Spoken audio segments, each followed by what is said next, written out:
জয় গুরু, জয় মা। আমার পরমারাধ্য গুরুদেব স্বামী নিগমানন্দ সরস্বতী পরমহংসদেবের একখানা বাণী পাঠ করছি। শ্রী শ্রী ঠাকুর বলেছেন, আমার আমার করেই জগৎটা মরল। কোনটি তোমার?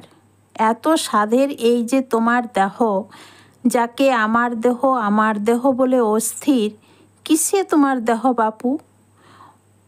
ওটার কোনখানটা তোমার?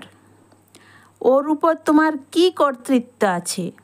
এই যে শ্বাস প্রশ্বাস বইছে, এই যে রক্ত চলাচল হচ্ছে, এই যে মলমূত্রাদি ত্যাগের বেগ, এই যে খিদে তেষ্টা, এই যে সব, এর কোনটি তোমার ইচ্ছায় হচ্ছে?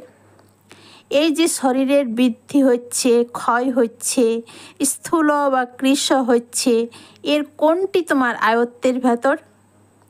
তুমি নিজে এই আধারে পড়ে কি হয়েছ তাই বিচার করে দেখো। জয় গুরু, জয় মা।